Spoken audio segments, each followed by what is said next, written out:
Welcome back to Defender of the Riff with Daniel Dekay. I'm hanging with my dude Cody, the designated metalhead in Drain. How you doing, buddy? Doing really good, man. Thank you for having me. Dude, of course. I told you, this is kind of like our first time doing this in a studio. This is, we're always at festivals. It's 100 degrees outside. We're like banging out 11 a day. This is yours. Explore the space. Sick, man. Yeah, like I said, I'm used to seeing the little clips of like the outside with the couch and everything, and so this is cool. Yeah, you're definitely the first guy to get the luxury of hanging out and spending time picking tones and dialing it in. It's usually very like plug and play. So yeah, stoked to sit with you and do a full-length Defender of the Riff. Yeah, thanks, man. Thanks for having me. I always kind of start these things at the logical spot, which is the beginning. I know you're the designated metalhead in your band and you love riffing, but I know that it wasn't always metal that reigned supreme in your court. So what were you listening to on your time? Well, I mean, I definitely started off with hip-hop for sure. Yeah. Like hip-hop was like #1 for me at a very early age, because my aunt at the time, she was like in like late high school, kind of early 20s, you know, because I lived with my grandparents. It was me, my mom, my two grandparents, and my aunt, who was very young at the time. And so I'd go in her room and she'd have like posters of like Biggie and like DMX and stuff. And I was like, what is this? You know, she had like VHS tapes of Beastie Boys and like Eminem live in '01 or whatever, you know, all that stuff. And so I would just watch that and I was just like, oh, this is super cool. And I just that's all I listened to at that time from like, I don't know, 5 to like however long, until I found rock music, you know? Right. That's that golden era of, I mean, we're similar in age. So I think of that like late 90s, early 2000s, like being a really good golden era of hip hop. I was into a lot of the aforementioned musical artists as well. For sure, dude. I used to walk around with the, you know, the earbud coming out, you know, with my iPod and stuff, and just bumping Tupac and Mims and fucking, you know, the Pack and everything, old Lil B stuff. Hell and yeah. That was my shit. And kind of still is, you know? I still listen to hip hop all the time, so. Yeah, I mean, it's good to have a healthy, balanced diet of musical intake. Of course, yeah. So your aunt gets you into hip hop, big family, living in the same home, lots of other people. Is anyone else listening to music that's catching your ear, or are you finding rock music eventually on your own? So later on, me and my mom moved to a town called Salinas, because we were living in Hollister at the time. Salinas is about an hour away. And Salinas, home of the best burrito in California. Yes, dude. If you don't know that, you know. Yes. Thank you for saying that. Holy shit. So we moved there, and then my mom married my stepdad. So I'd be in the back seat with him, and then he'd be like bumping like Crazy Train, Nausea, like the typical like dad rock music, you know. And drive a Camaro too. Yeah, you know. He's like, oh man, this is a bad song right here. I'm like, what? Like, you know. And I listened to it, and his favorite band is Scorpions. Cool. So I really, you know, latched onto that and stuff, and, you know, he'd play me like, you know, No One Like You, and so that's kind of where I started to be like, oh, this is kind of cool, and that's when I started to grow my hair out, and then that's when I was like, I kind of want to play guitar now and stuff, and I started seeing, and I got really into Kiss. Kiss was the first band I was obsessed with. That's amazing. Yeah. That's because they're the easiest to get obsessed with at that era, too. For sure, especially as a kid, too. Scorps, you know any Scorps riffs? Hell yeah. I don't know, like the riff, Dude, I used to listen to that so much. If that riff isn't enough right there as a kid to make you want to get a Floyd Rose on your guitar, I don't know what is. Dude, honestly, that was probably one of the first times I ever heard like that. Just like, I was like, holy shit. Yeah. Like, and what is that sound, you know? So. I want you. Dude, that song fucking rips. Yeah. Yeah, Scorps rules. Scorps, yeah. Easy band to get into at that age, especially if fucking stepdad's bumping it, you know, he's got good taste. You know what? I might have another one for you real quick.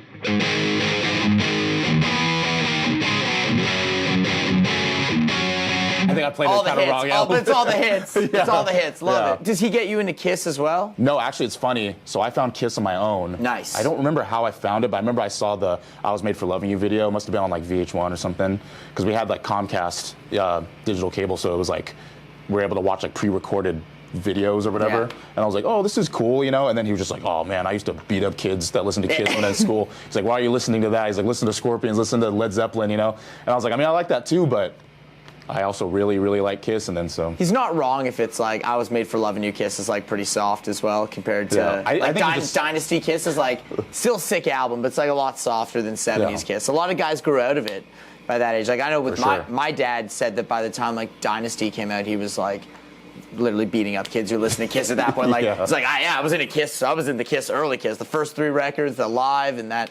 After that, a lot of people were kind of out with that band. Yeah. Dynasty, Dynasty's a turning point. There's good tracks on there though. 2000 Man. 2000 Man, sick. Awesome. Dude, one of my favorite Ace tracks is on that fucking.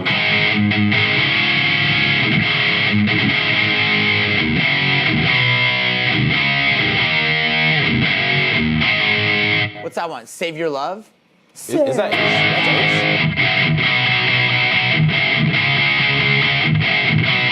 Yeah, that was Save I did not Your know Love. that was Ace. Holy shit. Yeah, that's Ace. Oh, Ace okay. lead vocal. Yeah. So that's Ace. Ace is that. I got that one on Dynasty. Fucking Paul's got Magic Touch is on Dynasty. Magic Touch, yeah. 2000 Man's on Dynasty. Yeah, that one fucking rules. You know, going back to what I was saying about my dad, the only song he actually really liked was Beth. But that was very typical for, I think, for a parent to be like, oh, that's a bad song. I'm like, well, I mean, yeah, it's cool, but he's like, that's the only good song they have. I was like, that's not true. Like, Red Flag. What's your favorite band? Kiss. What's your favorite song? Beth. No, but shouts out my dad. I love him. Yeah, hell yeah. So old man showing you the good shit, fucking getting you into the rock stuff. You already got a good base of hip hop knowledge. Definitely. When does that kind of, liking music turn into wanting to play an instrument? I know that because you're playing drums in bands. Drums came 2 years after that. Okay, but you're like drumming in bands. Before I knew you was like a guitar player in bands. It's like, oh yeah, Cody, the drummer. But you got a guitar first. Yes, I got a guitar when I was like around 12. Okay. And it came from my cousin Sarah, because my cousin Sarah was a humongous rocker. Shout out to my cousin Sarah. And she was very into like Green Day and like just like punk and just regular rock. And then I was like, I really want to learn how to play the Iron Man riff. And then she learned it in like 2 seconds. She just looked it up on her computer and I was like, oh, yeah. And as a kid, I was like, oh my God. And then she gave me my first guitar, which was like this little shitty Ibanez. And then that's how I learned how to play. And I would just go from strumming bullshit and then I just figured it out, Any like guidance from her in terms of playing, or was it kind of like not really? She just kind of gave it to me. Here's the guitar. Have fun. Yeah. Choose your own destiny. Because we didn't go over to her house a lot, what I mean? Right. But only for like family kind of get-togethers and gatherings. So sure. When I did, but she didn't. Yeah, she'd just be like, "Oh, you playing?" Like, "Yeah, cool," So, but all of it was just mainly me, just in my room, just and that's kind of around the time when YouTube was starting to kind of become popular. So I would just look up shit and be like, okay, then try to figure it out, So you were into like learning covers. That was a big part of learning how to play guitar, was learning covers? Yeah, especially Metallica. So what are like some of the Metallica riffs that like stick out from that era?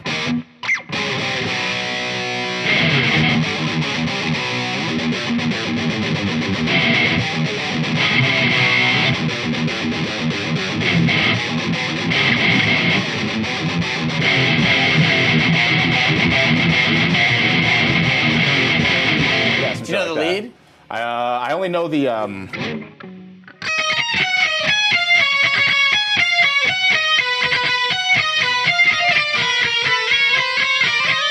That band is like could be the blueprint for learning guitar as a teenager, like trying to figure out metal riffs. Like if you can sit there and power through 20 Metallica songs, you can pretty much learn anything from the genre. Like it is. Yeah. Like sure. anything from that realm of the genre, like Metallica is a great place to start. Good discipline for down picking and for alternate picking, and for you get some basic melodic lead knowledge going on and cool rhythms. They're not just always like stacked fifth power chords. They got like other shit going on. Definitely. James is very inventive. Kirk was hella inventive at the time, and fucking Lars, Lars, there was no better drummer than Lars at that point. Like he was like the coolest drummer. He was writing such cool shit. I feel like there's riffs that like still guitar players all play wrong from that era too. Like that's another one I still like.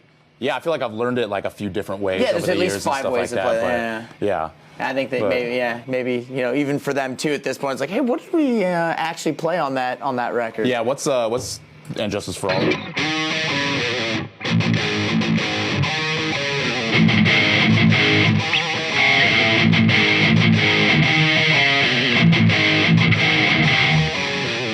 It's another Justice riff that I play at like sound checks and stuff. That's a sick one.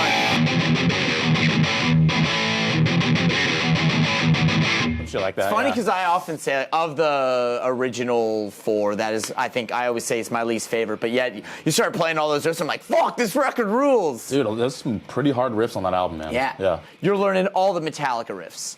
Yeah, I remember. As demonstrated. You're For like, sure. I have the same experience, just learning all the Metallica riffs. For sure, yeah. Some of them, I mean, obviously I forget, because I remember there was Yeah. a time where, back when the paperback tab books, Oh, of course. you go and walk into a guitar store, and it's like, oh, I'm taking that. Yeah. And then I would just learn them, but some of them I kind of forgot. Like, I remember I used to play pretty much every riff off of Master Puppets for sure. I kind of remember, like, Damage Inc., just like...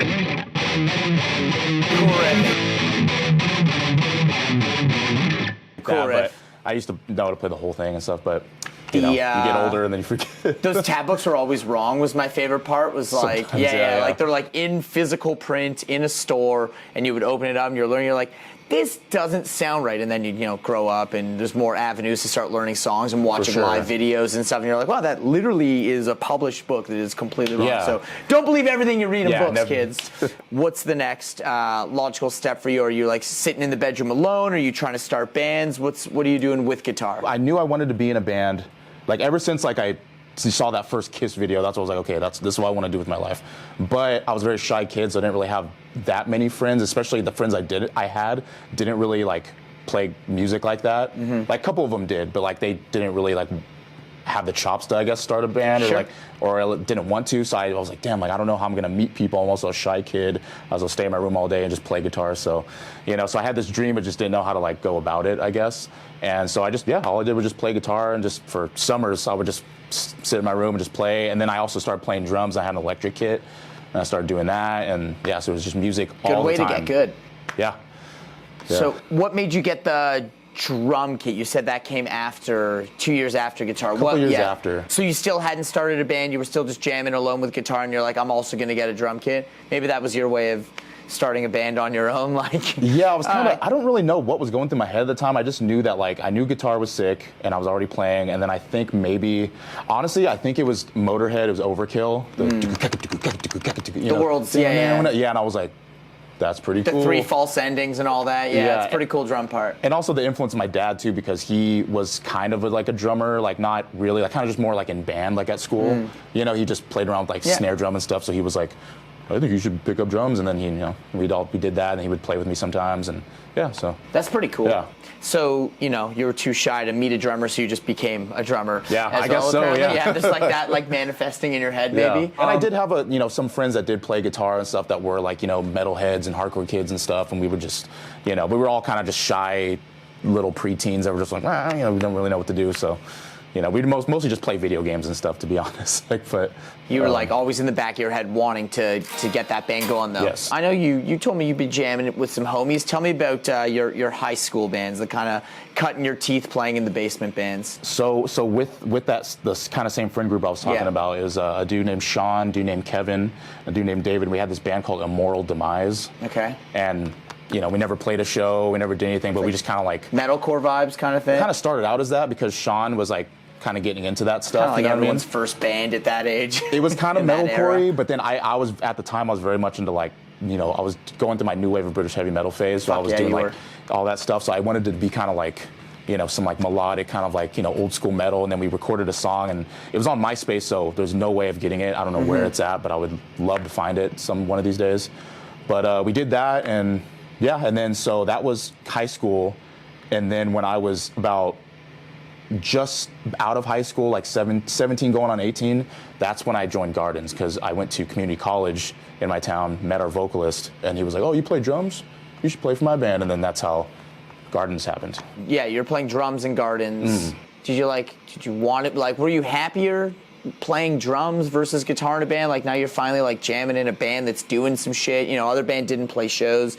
Gardens kind of doing some stuff, recording music. For sure. Like, did you wish you were a guitar player, or were you like, fuck it, I'm a drummer, this is what I do? I think guitar is always just something I did, and I knew that I wanted to play guitar in a band eventually, but then like that opportunity came in my lap, and I was like, okay, sick, like I'll play drums for this band and stuff, and I had an amazing time playing for the many years that I did, but and then guitar was on the back burner, but I played every day, but I just was like, I just didn't really think about a band, and that wasn't until I got the opportunity to join Drain like years later after that. But playing in gardens, you're playing drums, but were you coming home and ever like sitting and composing on the guitar, or was it just something like on the back burner fully? Oh, definitely, yeah. Like I would come home and I would just, just not even think about just noodling and just coming up with stuff and just having riffs in the back pocket, whatever. And that's awesome. So it's just something I did, but like drums for sure from 2012 on to like 2015, or 16, that's where I was like, I drummed all the time because we were like playing shows here and going on these tours and up and down the West Coast and stuff. So you mentioned going through your new wave of British heavy metal phase. So how do we get from like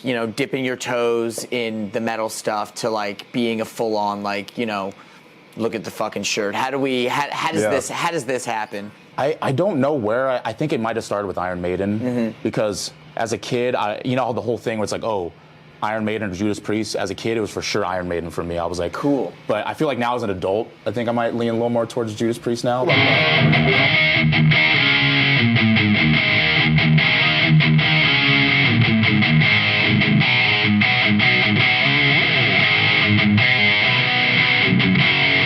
Yeah, 70s Priest now reigns supreme for me. Oh, yeah. 70s Priest is dope. When I was a teenager, that's relatable, though. Iron Maiden back in the day, for sure, but Priest now... I think it's just the licks. I mean, Judas Priest had licks, too, but it's like... fucking Priest, man. They're metal gods. Yeah. Maiden rules. One of the best bands ever. Priest metal gods. Sorry, not to get off topic, but Judas Priest, though...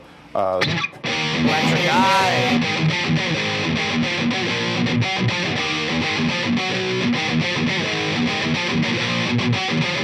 Yeah, it's a good one. Yes, early Priest reigns supreme for me now. But Maiden, kind of your gateway drug into new wave of British heavy metal. Yes, because easy to get into, for man. sure, dude. I mean, dude, the first, I didn't really like Killers that much. That's still kind of my least favorite one.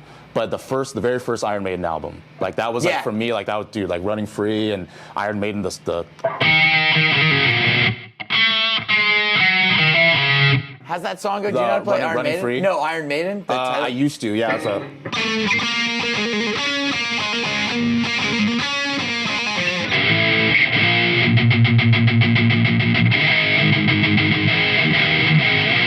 That song rules. I think I really liked it too because it felt very like punk to me too, and I was kind of starting to like get into that too, like just. You don't like Killers though? Killer got some good punk vibes on it too. I did. I liked the what's that one?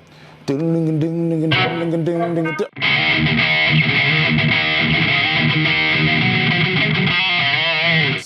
Yeah, that one, that is a really good song.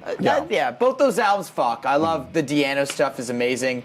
But the Bruce Dickinson stuff is like... That's where I really... That's an easy way to get a teenager into that sound of heavy metals. You show them fucking Power Slave or Number of the Beast. What's your album? I go for non-Diano, I go Power Slave, number one. Yeah, Power Slave. Yeah, I would say that's mine too. And also because half of the reason, because my mom, she saw Iron Maiden on the Power Slave tour back in the day because she was dating a dude that was a metalhead. I remember she would always tell me that. She's like, yeah, I saw them, and like the big thing came out, the big monster. Oh, you mean Eddie? And I was like, yeah. At the end.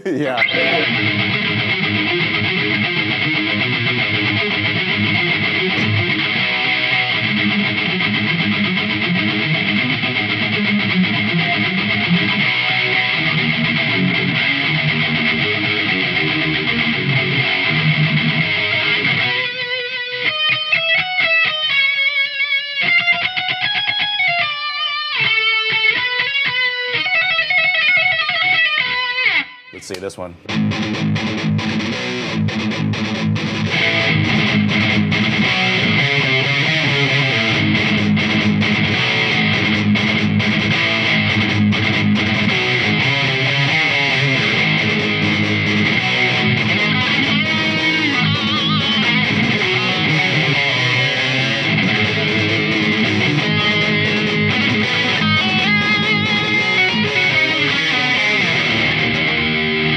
That record, that's my Maiden record for sure. For sure, me too. Yeah, that's all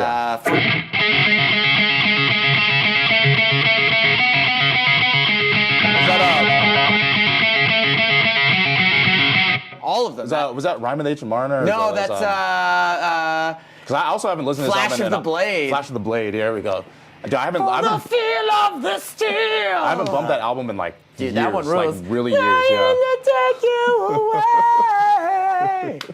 Yeah, that one rules. Okay, so that record rules. Yes. We got that out of the way. Yeah. Power Slave, best Dickinson, Maiden. Easy answer that's, for me. That's very easy, yeah. There's a good case for a couple others, and I know that the diehard Maiden fans say that that's like the mainstream easy answer is to say Power Slave. Those songs are unfuckable. Dude, Seventh Son. I was going to say, Seventh Yeah. Son is the one, and Somewhere Back in Time is like... Somewhere Back in Time is good too, Is another one that people make a very good argument for, which I back both. Both are... It's Maiden, man. They fucking rule. Yeah. Either way, they fucking rule. Yeah, they fucking rule. So Maiden gets you into NWOBHM. We're doing an interview, aren't we? Yeah, we're hanging. Something like that. Yeah, something like that. I think that was my gateway to that. And then, like I said, YouTube was coming around that time, because this was at this time, it was like 08, 07, 08, 09. What year are you born in? 94. 94. Yeah. We're basically the same age, right? Yeah, let's say that. That sounds great. I just always assume, yeah. Yeah, 94, yeah, man. No, we're basically the same age. So I just we went down the rabbit hole, and then I started finding like Witchfinder General and like Avenger, Angel Witch, and like, fucking, what's that?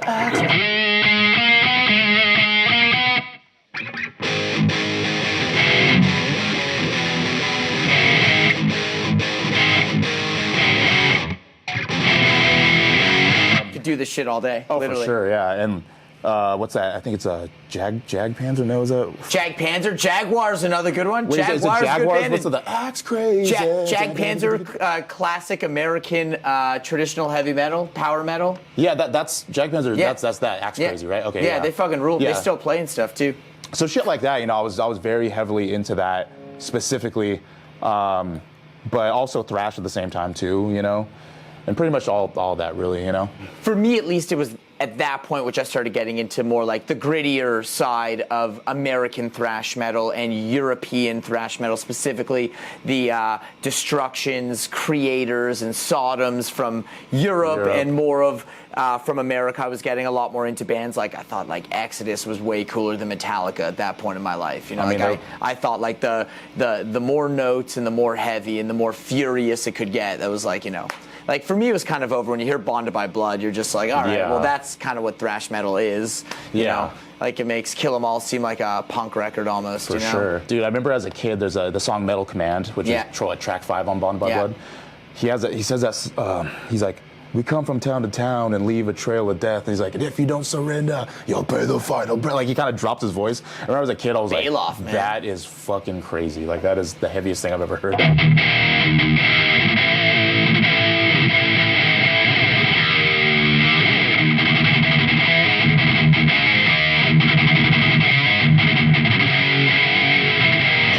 That's a good one. What about Piranha was Piranha's good. I don't remember how to play Piranha, too. though. That one's, dude, that's still in the set. I went and saw them recently, and they play like fucking 4 or 5 songs off Bonded by Blood. It's sick. Very sick. Set list is super sick. Do you have, just because you play in a hardcore band now doesn't mean that you got to be like a hardcore kid. Did you have like your hardcore kid phase where you were getting into more like the punk side of stuff and the more metalcore side of stuff, or were you like really traditionalist, like thrash metal purist and traditional heavy metal purist for your young age? I mean, dude, for sure. I mean, I also went through my hardcore phase too. Yeah. I was very. My thing was always like, I just like what I like. Yeah. You know what I mean? So I feel like when people look at me, they're like, oh, you're just a straight up metalhead, nothing else. Yeah. And it's like, oh, but I also consider myself a hardcore kid and a punk and a hip hop guy, whatever the fuck you know what I mean. But yeah, I definitely went through my hardcore phase. So like, did that happen young, like in the same era? What were those kind of gateway bands? For sure, I think for me, like Black Flag. Yeah. That was like when I first kind of saw the word like hardcore punk, and I was like on like a Wikipedia page or something, and I was like, wow, this is cool, and it's like not kind of like the Mohawk stuff that like I considered punk, you know what I mean, like the exploited type stuff. Yeah, you're not into oi punk. And I wasn't really into that, and I was like, I like the sound of it, but I don't really like how they look. I guess, that's fun. But Sick. then you're a kid, you're impressionable. The what's on the back cover of the album matters. What does the band look like? Yeah, for sure, man. And I was like, dude, I just can't relate to it because I don't have spiky hair and I don't have like a septum ring in my nose, whatever. But anyway, so yeah, like I found like Black Flag and like Minor Threat and stuff like that. And I was like, Cro-Mags, I'm sure. So I was gonna say, Cro-Mags. When I first heard Age of Quarrel, the first, We Gotta Know,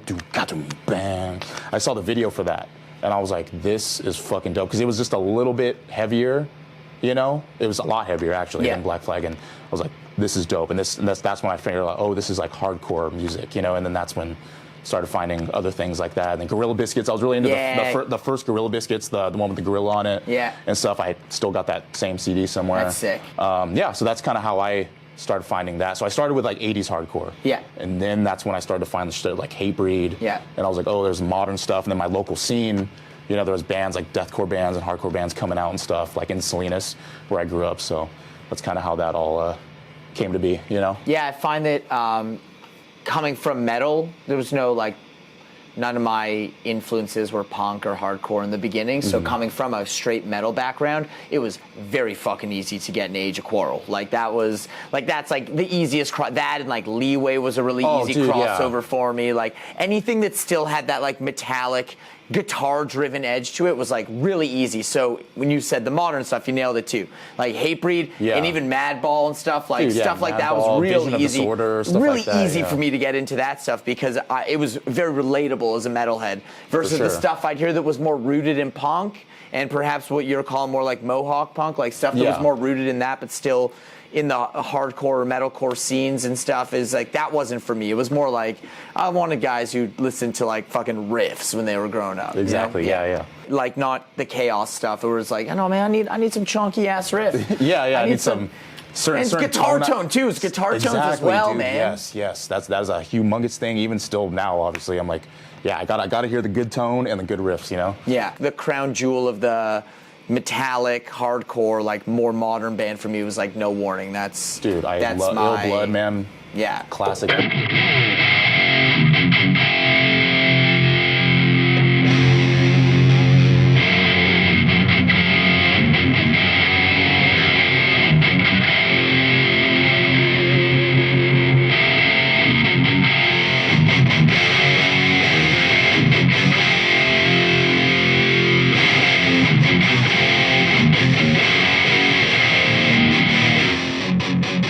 It's like I've only been listening to that record since I was fucking 16. I should probably know how to play it by now, but yeah. And they're from your hood. Well, maybe not your hood, but Canada. Toronto, they're Canada from Toronto. Yeah, they're from the same part of Canada as I am. It's pretty cool. That's sick, man. Yeah, cool dude. And now I've grown to become very good friends with them, and sick band. But that was like an easy one for me because I was like, oh, dude, like.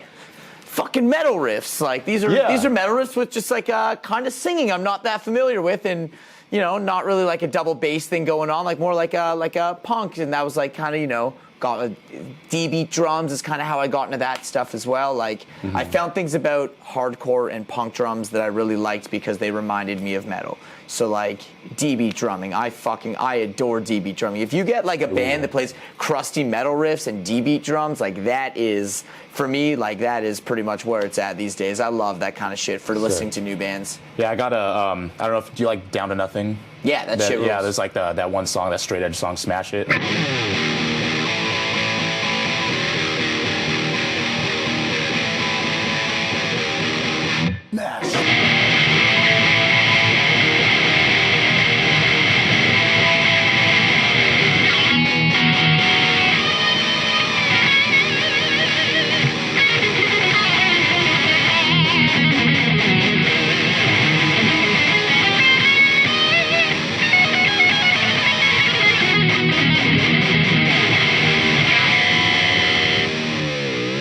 Dude, I should have brought the Floyd today just to be able to do that shit with you. But just shit like Down to Nothing and No Warning, and what I got to shout out Ceremony. Ceremony is my favorite hardcore band of all time.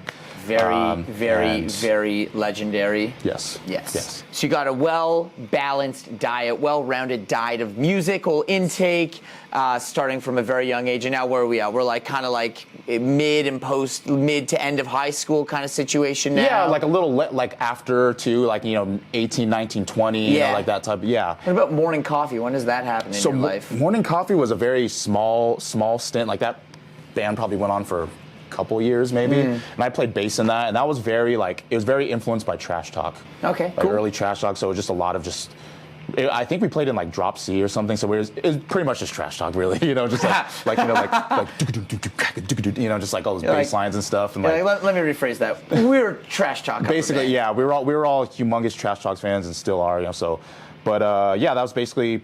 And that was going on for a little bit, and that was just like an every once in a while thing, but that's not a thing anymore. That's just like a, just a little project that was fun for a while, and now, Which are great. We love those. Yeah, for sure. Any other bands that you're, starting or joining, or what's the focus in your life in terms of the guitar? What role is the guitar playing in your life at that point? Well, like I said, the guitar was just something I always just did. No matter what. No matter what, yeah. So it's like, say I would come back from a Gardens tour, we'd be out for a week, and I'd come home and I would just be on my bed, just like riffing and stuff. Guitar's always just been like in my life, just literally get off work and go home and play guitar and shit and stuff. Yeah, it's always been there for you. For sure, yeah. I'd always just pick up, and I had a Dean Dave Mustaine. My first real guitar, actually, besides the one that my cousin Sarah gave me, was a Dean Dave Mustaine signature. Which one? It was the black one with I don't know. It was just like a black V. But didn't have like any of the silly albums. Oh no! It was just a straight. Yeah, black. And a Dean headstock. Yes. Yeah, that's cool. I had that for years until one of the guitarists in Gardens, Wes, he accidentally ran it over. He backed up on it because really? I was living at his house and I was living in the back house, and so our practice spot was right next to my little house, and then he was cleaning out the practice space, and my guitar was in there, so he had all the shit laid out on the ground, and I was asleep or whatever, and then all of a sudden I just hear this kind of crack or whatever, this pop or whatever, and I come out and it's just shattered. And he's like, "Oh, I'm sorry, dude. I'll fix it." I was like, "Dude, there's no way you're gonna fix this. It's in pieces." Like when he drove over the body or the neck. The body, or just whatever. And just yeah. It was fucked. It was just fucked. Yeah, unfixable. Yeah. Dude, that sucks. I was like, yeah. So buy you new guitar? No. Shout out Wes, I love him. But, yo, Wes, you owe this guy a guitar, baby. Get this man a fucking axe. No, but get him one of the new Kramer Mustaines. Come on, let's go. Something, yeah. No, but he would let me play his guitars and stuff too, because he's also a really amazing guitarist, and put me onto a lot of stuff and put me onto a lot of amp knowledge and stuff, and so shouts out to him for sure. But yeah, so there was that, and then I guess enter when I discovered Drain, I guess, and that was 2014 or something, and I guess how that happened was I was on the Facebook metal hardcore punk scene, A31 scene page or whatever. Because they're all from Santa Cruz? No, well, they're actually from Salinas? No, from these parts. So Sammy's from San Pedro. Okay. Tim is from Santa Barbara, and and obviously Slam's from down the street. Torrance, yeah, basically. Yeah. But they had all moved there for college, right? So they were going to UC Santa Cruz, and then so I remember I would always look to see what bands were coming out with demos and stuff locally. And I saw it was a demo, and it was a black and white picture of Sammy, and he had the mic, and he was like, oh, and it said Drain demo 2014 or 15. And I was like, oh, this looks kind of interesting. It just looks like a cool guy. I don't know. And I just started listening to it, and I was like, oh, this is kind of thrashy. It's thrashy hardcore. And I was like, that's, because around at that time, it was just a lot of heavy, kind of Expire style hardcore, and just a lot of none of the stuff that I kind of wanted to hear at the time. Mm-hmm. Well, I did want to hear that, but I also wanted to hear some metal influence stuff too. So I was like, yo, this is kind of cool. So then I found their page, and I was like, oh, I'm gonna catch this band live. So I would just go drive to Santa Cruz and stuff, and I would go catch them. They'd play for Poison, open up for Poison Idea, and they'd open up for all these bands and stuff, and they just kind of started seeing me. They're like, oh, that's the guy with the long hair that's always at our shows, and then it's and then they just befriended me. So I guess it's Sammy that reaches out to you. What's that conversation sound like, and is there an audition trial run, or is it just you're in the band? Kind of break that down. Well, I guess from what I remember, it was like I said, I was pulling up to all their shows and stuff like that, and they noticed me, became friends with me, hung out a couple times, whatever. And then at a certain point, they were like, yo, so the first show I ever did with them, I filled in for them because one of their guitarists couldn't make it. So oh, okay, we know you play guitar. Can you fill in for us just this one time? It's actually on my 22nd birthday. Damn. Actually. And so we played with Downpresser, RIP to KO, my homie, played in there. And so I played that, and I just kind of learned all the tracks just by ear, basically. So they're like, oh, can you play? I was like, yeah, we'll do that. Took a couple days and learned them. And then shortly after that, they're like, we need a new bassist because their bassist left.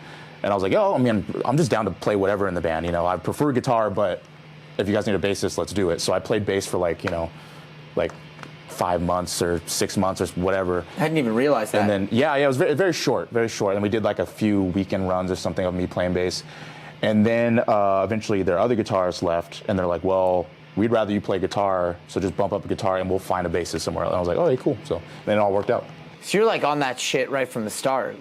You got on board at demo point, the most organic way someone can. like you were seeking out new music and found them at their earliest demo. That's pretty cool. Yeah. I guess so. Yeah, it was to end up playing in a band that you had been following. I mean, you joined the band quite early as well. Like, I get it. Like, they put out some demos without you, but like, if you really think about it, like, you've been in the band since in my opinion, since the most important time. Dude, thanks, man. But yeah, that's crazy that it was so organic though. Like, dudes literally just like going to school near you, so you were like, it's just like, it's almost like a meant to be kind of situation. I didn't realize it was that side of the story. That's cool. For sure. And it's funny because, you know, now that Slam has been in the band for about what, a year and some change now. Tim and Sammy been since the beginning, right? Yeah, so Tim is the original member. Like, he's been there from the start. Sammy joined, I guess, when they put out that demo or whatever, which was maybe like a little 6 months to a year after that. And then that's when I started discovering them. And then I probably joined maybe... You joined 2016? Sometime, maybe late 2015, early 2016. I can't really remember. Like, I don't really remember. That checks out, you know? Somewhere around there. But it's funny because now that Slam is playing with us, I consider, you know, the same thing where it's like, oh, he's been there since the beginning too, because he started taking like photographs at shows and stuff, and he would like take pictures of us. He would take pictures of Turnstile. He was just kind of like the photographer guy, like in the Bay, you know, and he really made a name for himself. And then, you know, he's always just been our friend since then. And then at some point we're like, oh, you should just play for us because one, you're our friend, and then two, you know, you play instruments too. So, you know, it's just really cool how it's like, you know, he's also from that era too, of just like a homie.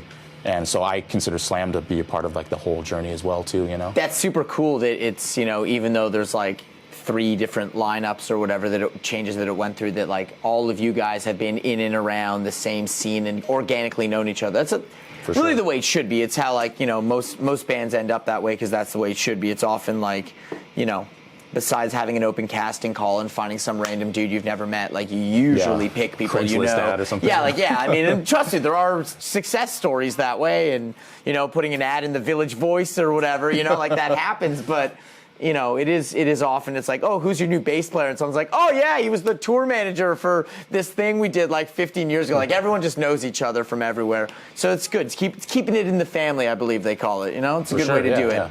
So that's probably been a pretty interesting journey from having been in, you know, Gardens, which was your most active of other projects, and still was, you know, very limited in its activity compared to what you're doing now. For sure, that must have been a pretty cool come up for you to, you know, put out a record that got so much attention with Drain, and like California Cursed, it was, you know, the biggest thing, and throughout COVID, the band became so big. It's like, we talked about this in Vegas. I came and saw Drain in Vegas, and it was like, you know, I think that the last time you guys had played, you were still like, you know, headlining like a Sound and Fury type situation, like still a big deal, but that's like, you know, that's a lot different than playing like one of the main stages at a festival that has, you know, 20,000 people at it or something. For sure, yeah, it was crazy. It was one of the craziest sets I ever saw. It was like obvious that in the, you know, year and a half that no one had been going to shows, that like Drain had become so fucking popular. The songs had so many plays on them, and people were dying to fucking see you live for the first time. For a lot of that audience, it was the first time seeing you. And we talked about it before, and then I talked about it with you after. That was a fucked set. They put a barricade, so you can only imagine when California Cursed hit and the entire audience wants to get on stage, what that looks like with a barricade in front. It was fucking chaos. It was awesome. Oh yeah, that was Thank you, man. Nuts. Yeah, that was a cool set, man. Yeah, that was cool. And also first cool experience at Psycho Las Vegas. That was awesome. Yeah, but the barricade, you know, it's always interesting when we have a barricade because we're just like, well, it doesn't really matter because kids are gonna go crazy anyway. It's the only time I've seen you with one. I mean, aside from like giant festivals outdoors, like this was an indoor stage. They could have not had that barricade, but they had it for whatever reason. I mean, I get it. Rules and regs, whatever. You know, I get it. I get it. But you know, it's crazy. I've seen you in both. I've seen you play to as many people as that, but without a barricade, and it's like, it just seems a little safer, you know? Like, I felt bad for those security guys. It's like they doubled up. There were like 18 of them, and it still didn't matter. It was like, how are you gonna catch fucking 3,000 people at once? Yeah, I mean, it seemed like they were having fun, and I guess according to Sammy, I guess one of the dudes was just like, oh, dude, that was sick, or he like fist bumped him or something. So. Yeah, at least they were having fun, you know, so. It was sick. It was fucking awesome. Were there any growing pains for you from going from, like, kind of being, like, you know, not heavily touring dude to, like, now you've been in this band, you've been to fucking Australia, you've done, massive lengthy-ass tours of America. You've done support tours. You've done festivals. You've flown overseas. Or were you kind of feeling like you trained your whole life for this kind of moment? You know, that's like, I feel like 50-50, like yes and no. I mean, like, because I've always wanted to do this, like I feel like in a way I've kind of been mentally prepared for like stuff like that. But then obviously, you know, you learn new experiences like going overseas or like going, just doing like your first US tour ever, you know, and like, you know, eating shit, playing to like a couple people, you know, being kind of discouraged, but you know, you still got the drive in you to keep going and stuff, and being broke as shit, you know. It's like all these like kind of things you like, you know, everyone learns as they start touring, and you know, as the band gets bigger and stuff, you know. But I will say that Drain we've always just been stoked, like no matter what, you know, we still have that drive to this day. Like, doesn't matter, you can put 2 people in front of us or fucking 2,000, still gonna have a good time, still gonna be Drain, you know. We still are gonna be stoked, you know. And I feel like that's what has gotten us to this point as well, because we just always loved what we have done and what we continue to do. So, you know, I think that's what's brought us to this point and all that. I think it's like going to see your band live is the most fun I could ever have in 28 minutes. You know, it's like pretty crazy. Thanks, it's man. Crazy how much fun you guys pack into a classically short hardcore style set. It's fun. Yeah. Yeah, it's a good time. And it's like, it's not something I do every day, but every time I come see you guys, I'm like, you know what? I should go to more shows like this. This is a lot of fucking fun. Dude. The vibe is way different than a fucking Slayer pit, you know? Oh, for sure, yeah. I mean, there's always like all kinds of crossover, I would imagine, you know, in the pits. I feel like you'll look into the crowd at our show and you'll see like obviously hardcore kids everywhere.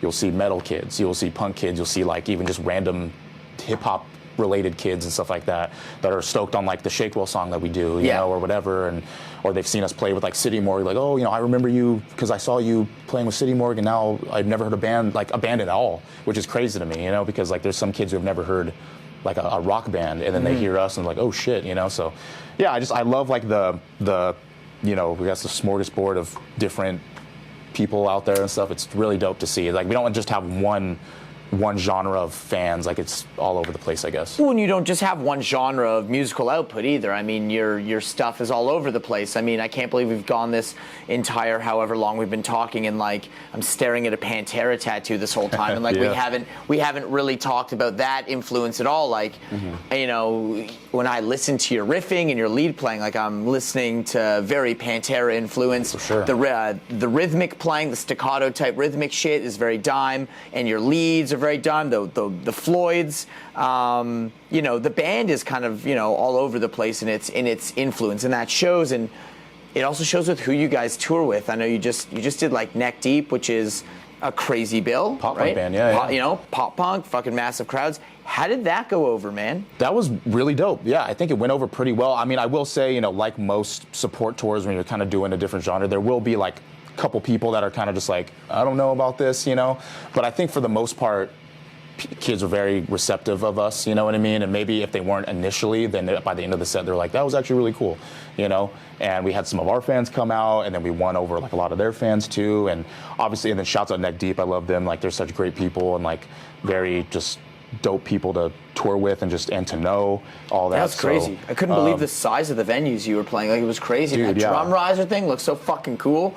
The half circle thing. Yeah. What is that shit? That shit looked dope. Yeah, the little steps or whatever. Yeah, your stage looked awesome, man. It was Yeah, great yeah. to see you guys playing such a big venue, and it's awesome. That was really cool. Yeah, we were really grateful for the experience, and it's like, that's like the type of stuff we get stoked on, is just like the different genre stuff too, you know what I mean? I hope that we can, you know, do like a hip hop tour. Hope we can do another pop punk tour. Hope we can do a metal tour. Hope we can do more hardcore. You know, we're just so down for just like anything, and we don't want to be, you know, just tied down to a single tour or whatever, you know, I don't know. You're a band that unites many scenes, and you know, you hear it in the musical influences, and you see it in the different identities in the band. But yeah, you unite a lot of scenes, and it's cool. Like, kids can go see a pop punk band they fucking love and have probably never listened to anything that sounds like your band before, but they can, you know, leave saying they had a great time. You guys keeping that tradition alive too. I mean, not to just sit here and talk about tour shit forever, but I saw that, it must be said, that Drained U.S. headline tour with Terror and 47 different support bands is there's a lot of coolest bands idea ever. Yeah. Thanks, man. Scowl, Angel Dust, it literally, Mind Force, dude. Yeah. Dude.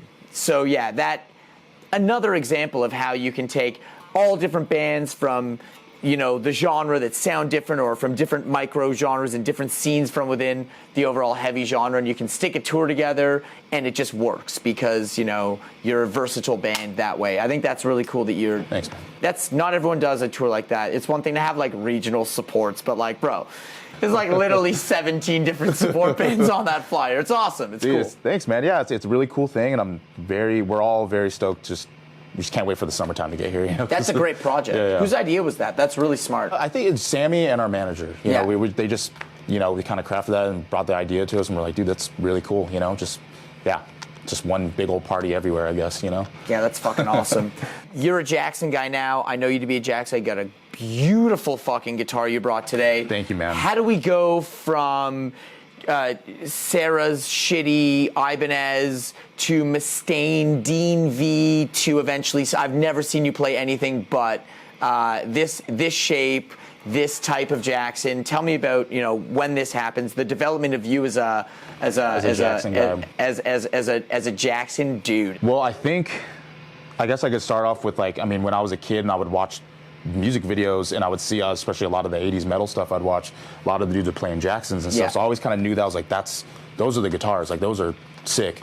But could never really afford some Jacksons that I would see and stuff. And then of course the Dean Dave Mustaine signature one that my dad bought me, that was about $150, just like a used one or whatever. I just had that forever. And then it wasn't until, let's fast forward to maybe 3 years ago or maybe 4 years ago. And I remember I was trying to get endorsed by something because I was like, I really want to ride for something and I want to play some guitars, And at first, we tried some guitar companies and they weren't really getting back to us, whatever. And actually Taylor Young was helping me with that. And he was like, well, what guitar company would you want? Just doesn't matter what it is. And I was like, well, I'll shoot for Jackson, but I feel like that's just unattainable. You know what I mean? Why? Why would they want me? I don't know. And then so he's like, well, hit him up. And then he got back to me 5 minutes later and was like, oh, they actually got back to me. And I was like, that's shit. Awesome. So that's great. The one that I thought that wasn't going to get it was unattainable was the one you got. The one that was unattainable. The easiest to get, in fact. Yeah, and I was like, dude, this is fucking crazy. I was freaking out. And then they sent me my first guitar, which I like to call Great White because it's just this white dinky. Yeah, now I'm on Jackson. Dinkies, Floyds, yeah. That's your shit. Yeah, and this one specifically, this is my latest one. I just shout out to Tim from Jackson, UK. He hooked me up with this because when we landed in London, just recently, my Inky case didn't show up, and they're like, oh, it's gonna show up tomorrow morning, and that was the day of the show, and I was like, well, all right, it kind of sucks, whatever. I need something for tonight. Yeah, and I was like, well, so then luckily our driver Steven was like, well, I have Tim's number, and then he's like, yeah, come to the Jackson headquarters, and then that's when I played this, and he was like, yeah, just take this, and I was like, dude, I was very grateful for this, and then yeah. You brought that home from the UK. Yes, yeah, that's awesome. I did, yeah. Shove it in your Anki case, fit a third guitar in there, or what'd you do? Well, actually, it's funny. So, shouts out to Steven, our driver. I love him. He was like, okay, since I technically got you this. He's like, because I had my other, because I had two white dinkies, right? Yeah. The original one they gave me, then they gave me a spare one when I thought I lost that one initially. So I had one of the white dinkies, and I had my new blue Virtuoso. And he's like, I want the white dinky. So he's like,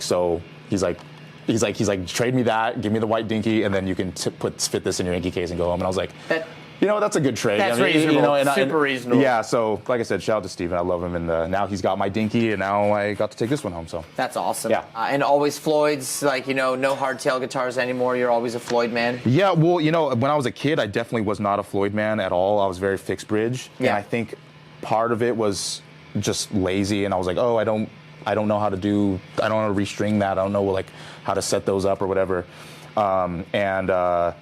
Yeah, and I don't know, I just always have fixed bridge guitars, and then I just started using them when they sent me my first guitar, and I was like, you know what? I think it's time I start incorporating some whammy bar shit into our music and stuff, and because California Cursed, I just used my fixed bridge. I think I had a Burgundy Soloist at the time.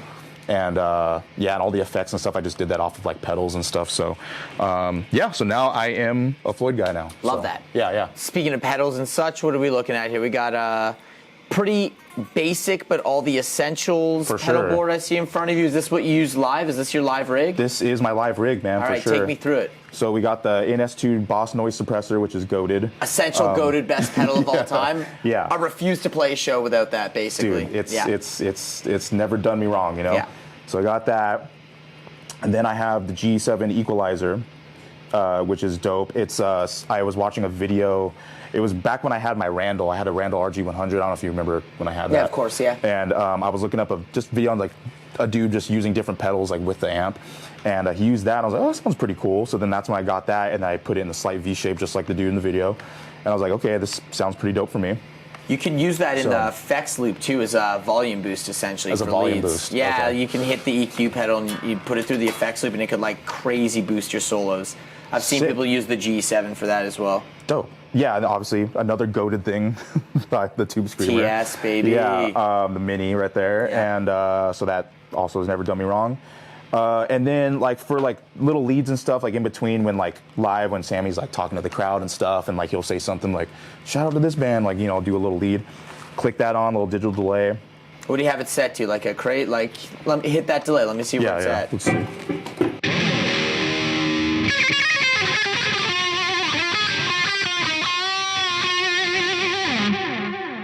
Cool. And then I have, the MXR, the chorus pedal, and I kind of just have that all, like I said, noon. And on all the time?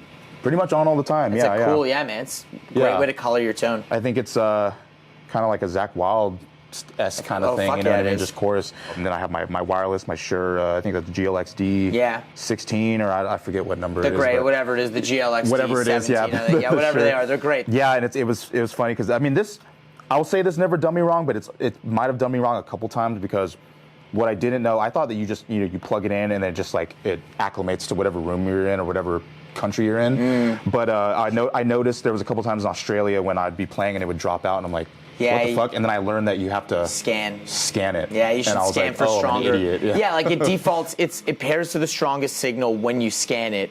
But I guess then if you're in a different setting, like the idea would be, scan again, it'll pick the strongest signal, right? Yeah, so now I do that for, doesn't matter where we're at, for playing in just hit the sync Texas, or whatever, we're playing in fucking Germany. Scan and sync, yeah. Yeah, for sure, so. How do you dig the polytune? I see, like, you could have any tuner in the world, but you've got the polytune. What's up with that? So I bought this a long time ago, and then again, just like these, it's never really done me wrong. I use the usually just the chromatic fucking Boss one, though. Okay. Yeah, just like classic. Whatever they call that, the TU, whatever, TU2 or whatever. But yeah, like I said, just a lot of this is just kind of stuff I've never really strayed away from, and it's kind of like if it ain't broke, don't fix it, right? You know. Well, I mean, with what you have there, I imagine the head you use plays a massive amount, obviously, into your rig. So what's your head of choice all the time? For the past year, I've been rocking the Black Star St. James, like the little the 10-pound. Little head and stuff like that, and it's very convenient because I'm able to take it on, overseas. I'm able to take it, on the plane, put it on the overhead thing, all that stuff, and so it's been cool for the time being. Yeah, you're playing through a DSL 100 today. Yeah. Playing something totally different now. Yeah. Shout out Glasshouse Recordings for hooking us up with some backline today while we're down here in LA. That was pretty fucking cool of them. So it's cool to hear your normal live rig through a completely different head. It really changes the color of everything. And for sure, yeah. But I can imagine that, like, when you have this little in front of the amp, that the amp plays a huge role. That's why I kind of started fucking with this thing. You should try one of these. The Quad Cortex. Yeah. You can use it with any head in the, use it anywhere in the world. Your shit will always sound the same. Well, I've seen your stories. I'm like, that thing looks cool. It looks cool. It's compact. I don't know. It's like weird for me because I'm like analog kind of old school guy, and all the bands I like are analog old school. Now I'm just rolling around with like a fucking computer, instead of an amp and pedals. But it's good. It's good for fly gigs because you know how many times I've flown and you bring as many pedals as you want, but if they give you a bad fucking head, then you're fucked, Dude, yeah, and it's like always playing the game of like, well, this is what they have. They have a 6505 and they have like a PV, and you don't know if they're going to be in working condition or whatever. So I've ran into that a bunch, and I'm sure you have as well. It's dangerous if it's like a JCM 800 and you're like, well, like what if the JCM 800 sounds like shit, and then I commit to it, and all I've got's a Tube Screamer, and So I used to carry like a 5150 like amp thing. Like, I guess it's a distortion pedal, but I could kind of make any amp sound good with it. But now I fuck with this, These are these are kind of unfuckwithable. I like the 5153s for heads though. Like when I have my choice, if I can play at home, like on my rig, 5153s with EL34s. Ooh, okay. Van Halen as fuck. It sounds Fuck awesome. Yeah, I mean, that's your live rig. That's what you played all year, fucking supporting Living Proof on the road. Definitely, yes. It's been a crazy year. I think you've probably been to more places in the last year than you've been in your whole life. It's fucking insane. Dude, yeah, it's really crazy because we were all talking the other day. We're like, damn, we've really been everywhere, like a lot this like the past year. You know, we went to Australia, and then we did Europe, and then Japan, and then we did, you know, I don't even know. Like sometimes I just forget of like what we've been to. You know, U.S. headline tour that took you literally everywhere. Yeah, that was last summer. Yeah, and then after that, that's when it was. We were home for like a month, and then it was Japan, Europe. All the festivals. All the fests, yeah. Yeah, I saw the fests. Yeah. It's fun to see Slam leave the stage for his fucking bit. Yeah. But he's like at a festival, so you can go like fucking all the way to the back of the lawn. It's cool. What else, you know, I want to kind of throw out the red carpet to you in terms of Drain stuff. If there's anything that, you know, you're working on that you want to plug or anything cool that you're looking forward to aside from that insane summer tour. It's a fun game. Look at the tour poster, then look what date you're going to be at, and then figure out which bands you get to see. It's pretty cool. And it might make you jealous of other cities and make you want to go to multiple shows. That's a cool thing with it as well. It's like, well, I want to see the Twitching Tongues one. It's like, well, you got to go to that show. The select little show, yeah. Yeah, I love that. Yeah. So that shit's cool. Yeah, is there anything else, Drain, kind of related that you want to get in there? Maybe you want to plug some beats. You still selling beats, or what do you? Yeah, you know, I'm not selling right now, but I'm making beats. I'm making a lot of beats. Making beats. You know, I'm very open to working with artists and selling beats. So, you know, if anybody wants to, you know, hit my line, you know, maybe we can put the Instagram right here, you know, Coach Throats or whatever. Yeah. I don't know if you guys do that. We have the technology. We can. Nice, yeah, just right there. Yeah, and you know, I be honest, can't really speak too much on Drain stuff, you know, like, but you know, I don't know, new music sometime, I guess. Yeah, you know? Neither here nor there, but you know, just I mean, it hasn't been. I mean, it's less than you made us wait for. You know, California Curse. I feel like we waited goddamn a million years for new tunes. Yeah. But now, Living Proof's not even that old yet. It's fine. It's fine. We're good. We're still in the Living Proof era. Yeah, Living Proof is still album cycle's still rolling, baby. We're still good. Living Proof is still a toddler, and now it's walking, and you know, still got to grow up to be a teen or whatever. Yeah. But looking forward to full length number 3 whenever that does happen. But I figure we'll find ourselves doing something like this together again before it's even time to talk about that. For sure. So I mentioned it before. I've literally been staring at this Cowboys from Hell design. I had that on the shirt. I had the Euro Cowboys tour shirt. Some ex-girlfriend somewhere has it. Show yourself, return it. I want it. Bring it back to him. It's a fucking 91 Pantera Euro Tour shirt. I want it. But I've been staring at that tattoo all day. Dimebag, definitely my favorite guitarist of all time. I remember hearing Cowboys from Hell for the first time, and I was like, damn, this is a little different. Because at the time I was listening to a lot of the thrash stuff, you know, like a lot of Bay Area thrash, a lot of, you know, Forbidden and stuff. And that's when I was finding, like, you know, a lot of the German thrash too, you know. And then so I was like very well into that. And then when I found Cowboys, I was like, this is kind of similar but kind of different because it's a little groovy, and it's like every song has its own like character and identity to it, and that's something that stuck with me. And I think like that's like definitely coming to like Drain stuff that I've written in the past. Like I've always been very adamant. I was like, let's make every song have it like its own character, you know what I mean? But anyway, like I guess my influence of Dime, I mean, you can definitely hear it like in my guitar playing and stuff like that. For sure. Oh, big time. For sure. And it's like you know, I definitely, and it's funny too because people have asked or told me that, like, dude, you should play, you know, the Dean ML, you know, that should be your thing. And I'm like, dude, I don't want to do that because I don't want to steal another man's like thing. Sure. You know what I mean? And like that was his thing and that was his lane, and I want to have my own lane, but obviously, shouts out to him. And there's enough people playing those guitars. It's cool to have your own thing, and anyone with fucking even just one ear can hear Dime's blood coursing through your veins every time you pick up a guitar. I just love the way he just thought of riffs and stuff, and just, you know, listening to the Cowboys or Vulgar or like whatever. You just kind of, it's just crazy, just like listening to those riffs and just like, what was he thinking about that time? Like, what was he on? What was he doing? You know, and it's just like, it's very, I don't know, and I see that within myself, like how I write riffs and stuff, and it's very like relatable, and just the fact that he just loved guitar through and throughout, you know, and also too another reason why I love a lot of like that era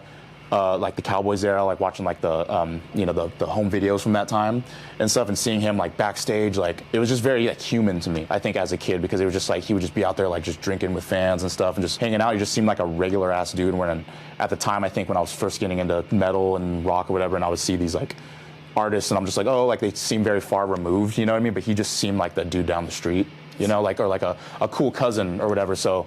That's something that I just really... the realest shit there is. I mean, the Pantera vulgar videos. Yeah. And, you know, the way that, you know, I remember you're talking about the early days of YouTube. I remember some of the earliest things I saw on YouTube were those, like, Dime Clinic videos where he's, like, literally hanging out and skateboarding and throwing parties and just being, like, the dude. Yeah. And just smoking weed with fans. I've got friends who tell stories from the 90s of, you know, waiting out back of the venue, and it's like, yeah, man, like, and then, like, fucking... Rex and fucking Dime came out and smoked weed with us all day and invited us into sound check and let us drink and called our mom on the fucking landline and told her that we were going to be home late and it was okay, you know? Like, it's just like, the dude was the dude. He really was. And, yeah, salute to him. Maybe we'll have a couple Blacktooth grins in his name tonight. Oh, dude, definitely. You said something really interesting about Cowboys was that every song had its own identity. And I think that album is one of the only ones that's truly like that with that band. That album is like a black sheep if you stack it up next to the rest of the catalog. It's the only one that sounds like that. It's the only one that, you know, it's much more in line with the albums they don't want to talk about anymore, with the original three, right? Exactly.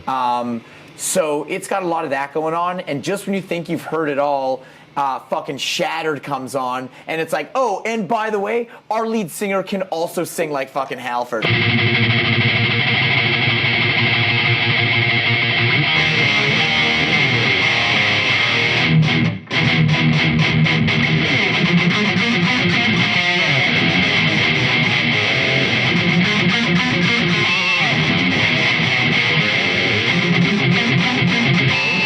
Yeah, that band rules. I would say, top 3 favorite tracks on that.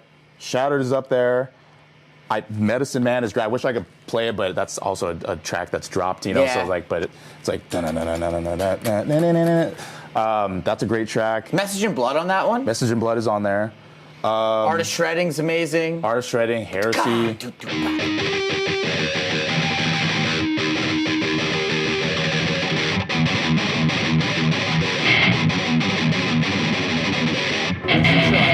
Yeah, that one's something sick. like that. Yeah. Definitely always been my favorite album from them, and you know I definitely go through waves though too, because people always ask me what's your favorite Pantera album. Of course, It usually is Cowboys, but then there's sometimes I'm like, dude, What's your number 2? Say it. Vulgar. Okay, all right. You know, I also like Reinventing the Steel. Oh man, I like Reinventing the Steel. Not even in your top 3. Trendkill's the obvious number 2 for me. I'll take Trendkill over Vulgar. Trendkill's great, man.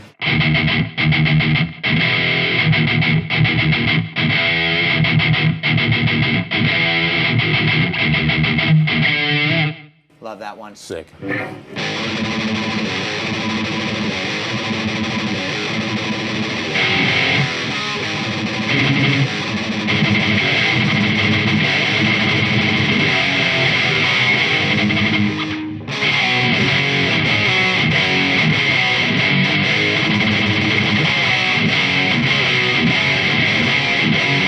Oh, fucking hostile!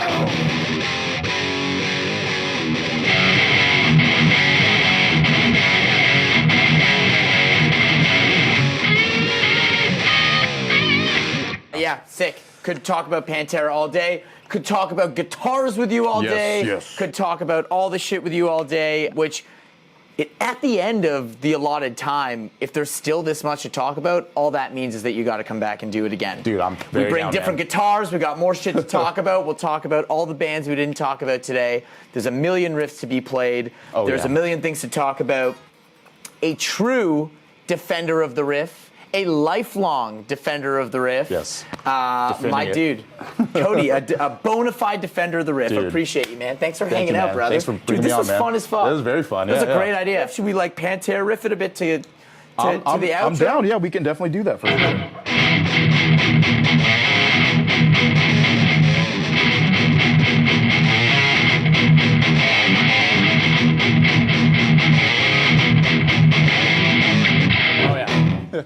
Some live shit.